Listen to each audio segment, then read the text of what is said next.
Magandang araw po at magandang gabi sa mga nakakapanood sa gabi at sa lahat po ng naabot ng video na ito. Welcome po dito sa AMBO Avoy Mix Videos. Ngayon po ay meron po tayong video mula kay Battlefield, no? Ito po yung pagdating ng laksa-laksang marine heavy fire-powered na equipment ng US.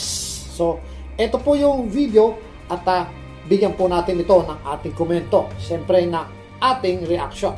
I-play na po natin.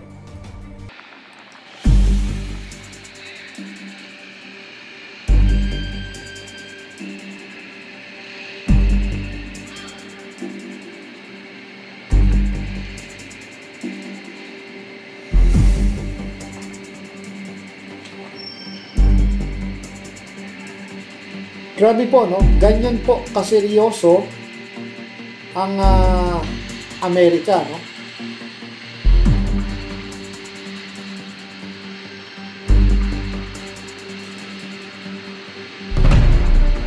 So kung titingnan mo ay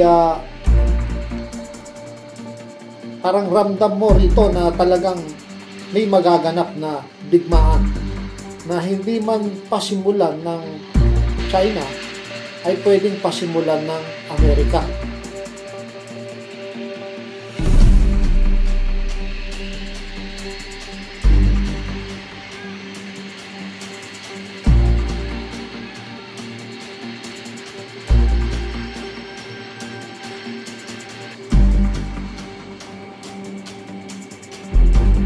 Yan po.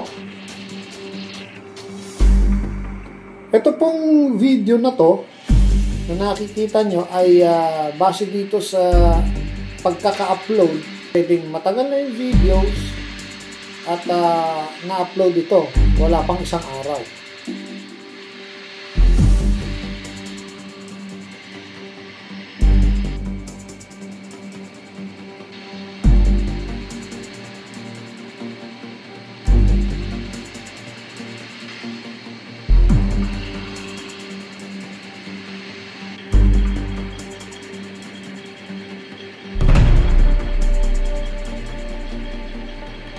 Ito po kasing mga nakikita nyo rito, no? Dinadala po ito para sa isang military exercises, ano? Pero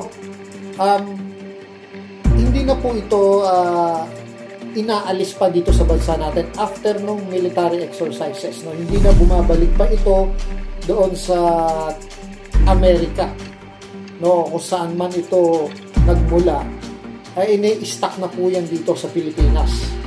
Ganyan po ang taktika na ginagawa ng US para makapag-deliver sila ng kanilang tinatawag na heavy firepower. So yan po yung isa sa mga bagong barko natin, nakikita nyo na sumalubong.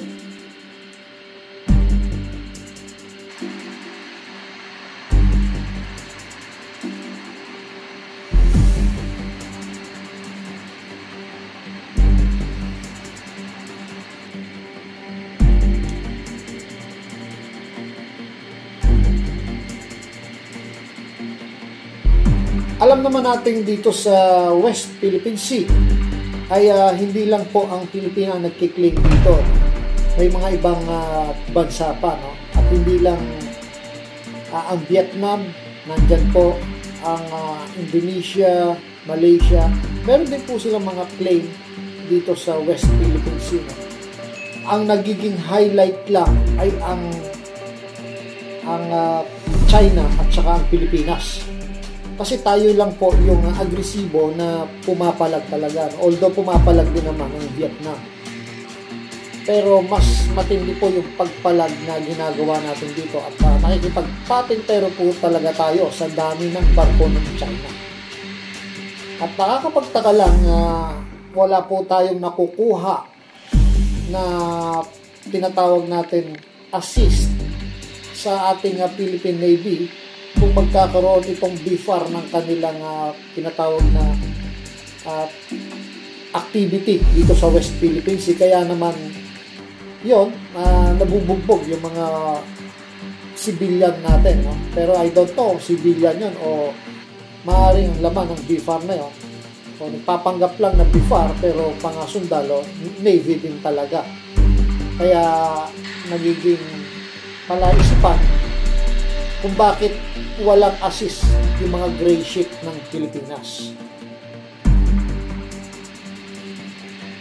Sa ngayon po ay napipinto ang isang gera at nagkakaroon tayo ng banta mula sa China na tayo ay makakaranas ng gera mula sa kanila kung tayo ay makikialam dito sa pag-take over ng China sa Taiwan, na mukhang hindi na natin na malulusutan pa kung mangyari yung pag-take over na yan at talagang mai-involve ang Pilipinas sa tinatawag na nating gera.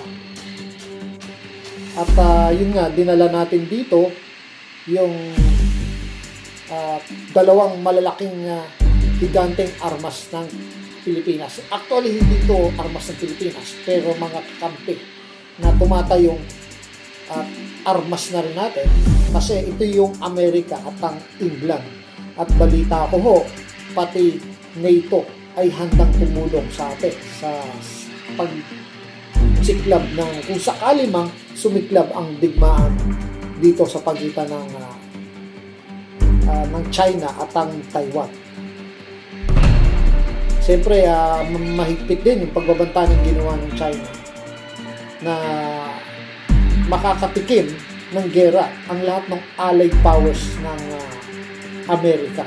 So, ano-ano ba itong mga bansang ito? Ito na po, nangunguna na po rito yung Pilipinas dito sa West Philippine Sea at siyempre andito na rin Japan, no?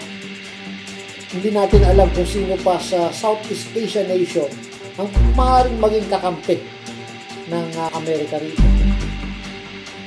Pwede ang Singapore o Malaysia, no?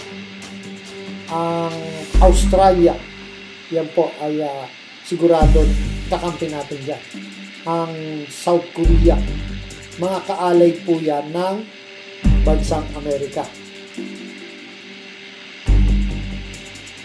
Ang ganda po nung kanilang yung inflatable yan, no? At hindi ko alam kung ito ay masasabi natin na effective pa sa panahon ngayon, Kasi yung ganyan ay parang pa yan,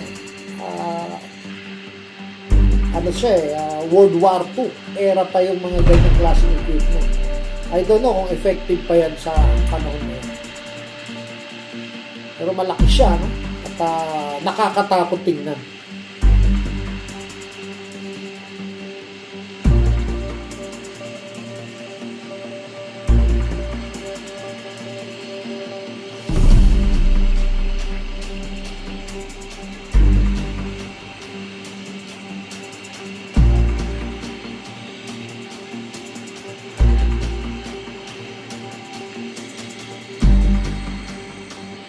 So, ginagawa rin pala nila yan bilang isang cargo, no? Ayan, may lumalabas kung military vehicle mula dun sa inflatable na amphibians yun, no? So, nagdagdag-drive sa kanya ay yung isang dalawang malaking blower sa likod. So, yun, lumabas yung mga military vehicle. Mukhang ang ilan dito ay Nemesis, no? Nagke-carry yun ng isang missile na short range, no? At hindi natin alam kung gano'ng karami ang dineploy niyan dito. Even yung Typhoon, mayroong dalawa daw na launcher lang. At mukhang hindi po pinapahayag na talagang launcher lang yun. Mukhang may talagang kasamang batteries yun. Ibig sabihin, hindi natin talaga close media siguro yun, tungkol doon sa delivery ng mga weapons o yung mga bala. Kasi hindi lang basta launcher yan, tingin ko. Kasama dyan yung pinaka-bala. So hanggang dito na lang po, no? Nakita naman natin kung gaano kaseryoso ang Amerika sa pagtupad sa kanilang tungkulin para matulungan tayo sa banta ng China. At siyempre, aminin na natin na may kapakinabangan sila dyan, no? At aminin na rin natin na para na rin yan sa proteksyon ng mga Amerikano. Kaya lang talagang kawawa ho ang Pilipino rito kung sakaling sumiklab yan. No? Kaya ulit-ulit, paulit-ulit natin ipapaalala sa inyo na manalangin po tayo na wala ng digmaan pang maganap at i-accept na lang ni China yung tinatawag na ino-offer ng Pilipinas na Code of Conduct na sa gayon, payapa tayong lahat. Maraming salamat po. Ito po ang Aboy Mix Videos.